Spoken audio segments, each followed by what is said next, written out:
All right, so we're going to keep it rolling here. Mock draft selection 72 through 32.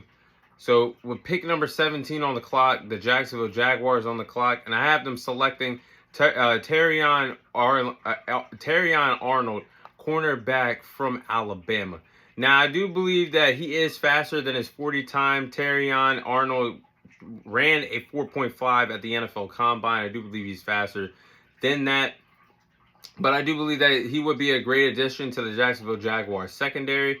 He could play a lot of outside. He could possibly be trusted on the outside or play in the slot in his first few years with the Jacksonville Jaguars. Then we're moving on to pick number 18. The Cincinnati Bengals are on the clock. I have them selecting Talsi Funga, offensive tackle from Oregon State. And if I said his last name wrong, I apologize. But the Bengals need to start addressing their offensive line in this draft. Now, the draft is stacked with offensive linemen. Like I said, it picks 1 through 16. There's a lot of talent at the offensive line position, stacked from top to bottom. And I do believe it would be smart for the Bengals to address the offensive line in the first round to get Joe Burrow, who will be returning from that gruesome hand injury. They're gonna need some soldiers up there on the up front and the trenches to protect their star-studded quarterback this year. So why not get an offensive lineman to protect Joe Burrow with the selection? Now, number 19, the Los Angeles Rams are on the clock, and I have them selecting Latu, edge rusher from UCLA. This pick makes a lot of sense after Aaron Donald's retirement. Rams need to hit on a pick for their defensive line, so I do believe this selection makes a lot of sense for the Rams. Then we're moving on to pick number 20. We're at the Pittsburgh Steelers. I have them selecting Armaros Mims, offensive lineman from Georgia. Even though the time could be used for a wide receiver to be selected here for the Pittsburgh Steelers after they traded away Deontay Johnson to the Carolina Panthers this NFL season, I do believe that this team will draft a lineman in the first round, as they've had success with drafting wide receivers outside of the first round. I mean, look at their track history. George Pickens, Antonio Brown, Hines Ward, Santonio Holmes. I mean, they hit on wide receivers in the later rounds. So maybe they strike gold in this draft. But as I continue, I do believe that Armaros Mims has the size and strength to be a good offensive lineman, something that the Steelers could be looking for their offensive line as they look to improve their offensive line. Now, pick number 21 is the Miami Dolphins on the clock. I have them selecting Graham Barton, offensive lineman from Duke. Now, the Dolphins lost some players in the NFL free agency, and I could see them taking the chance in the first round to improve their offensive line by drafting Graham Barton from Duke. I do believe that Graham Barton has upside to be used anywhere on the offensive line, anywhere that the Dolphins want to put him. I do believe that he is that versatile player that can adapt. And I do believe that he could have a bright NFL future. Now, this pick's going to piss me off here because number 22, the Eagles are on the clock. And I have them selecting Cooper DeJean, cornerback from Iowa. Now, I do believe that Cooper DeJean could be an absolute stud in the NFL. And I do believe that he could be the best DB out of this whole entire draft class. Now, the Eagles, when you look at their secondary, they still have Darius Slay and James Bradbury still there. But they are getting up there in age. And I do believe that Cooper DeJean could answer that question that they're looking for at cornerback for the sake of the future, playing alongside Darius Slay and James Bradbury in the slot until one of those guys eventually leave Philadelphia or retire from the National Football League. And I'm looking at Cooper DeJean, man. He has aggressive ball hawk skills or something that the Eagles are looking for in their secondary that took a huge drop-off from when they were an elite defense when they got to the Super Bowl in 2022-23 season, and then they had a drastic drop-off on the defensive side of the ball. One of the reasons being a lack of great secondary play. That's going to be a player that the Eagles are looking for.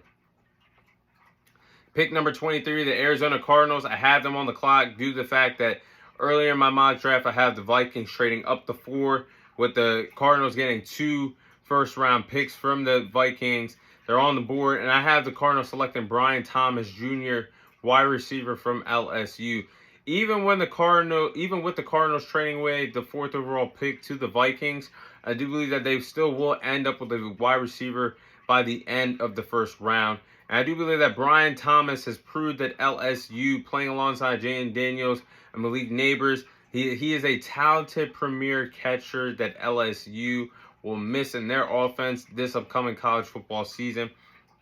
I do believe that he could be a great asset in the Cardinals offense playing alongside Kyler or Murray. Now, next pick, my Dallas Cowboys are on the clock.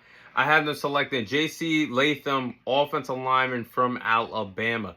Now, as much as I want the Cowboys to go skill position player here, it makes a lot of sense for them to go offensive lineman here. And I do believe that the offensive line needs to be addressed during this draft. If the Cowboys select him at 24, I do believe that they could view him as a guard and play on the left side of the offensive line. I do believe that could be something that we could be looking forward to for Cowboys fans, looking forward to the future, finding an offensive lineman that could play on the left side of the line. Pick number 25, the Green Bay Packers are on the clock.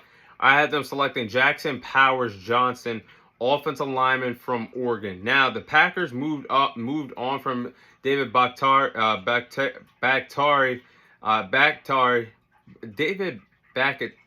Anyway, as I get tongue-tied thinking about the man's last name. You guys know who I'm talking about. But I would not be surprised if they draft the offensive lineman from here. With this pick, not known for drafting wide receivers in the first round, so don't expect it. They didn't do it when Aaron Rodgers was in Green Bay. So I have them getting an offensive lineman here. At pick number 26, the Tampa Bay Buccaneers are on the clock. I have them selecting Kool-Aid McKinstry, cornerback from Alabama. Now, the Bucs traded away Carlton Davis to the Detroit Lions during the NFL offseason. They're going to need another cornerback in Tampa Bay. Now, I do believe that Kool-Aid McKinstry could take some time to develop in the NFL, but I do see a lot of talent there.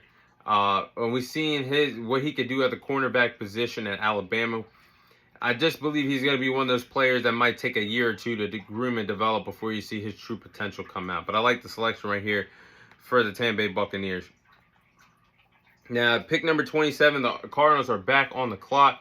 And I have them selecting Zach Frazier, offensive lineman from West Virginia. Now, with their first round selection, I do believe that the Cardinals, with their 3 first-round selections, I do believe the Cardinals will address their offensive line. And I do believe that Zach Frazier, being at the end of the first round available, would be the best selection for the Cardinals here. Because Zach Frazier would be a good offensive lineman to protect Kyler Murray, who can play center or guard. That could be something that the Cardinals are looking for. Somebody that they can throw around the offensive line when needed to play different positions. I like to pick for them.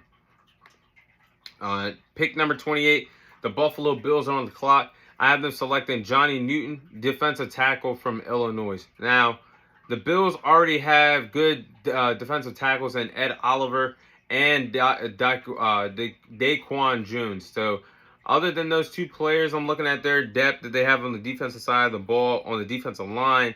Their defensive line isn't great, and Von Miller is still a part of their defensive line, being a pass rusher there, but Von Miller was like a decoy out there, a lost cause last year.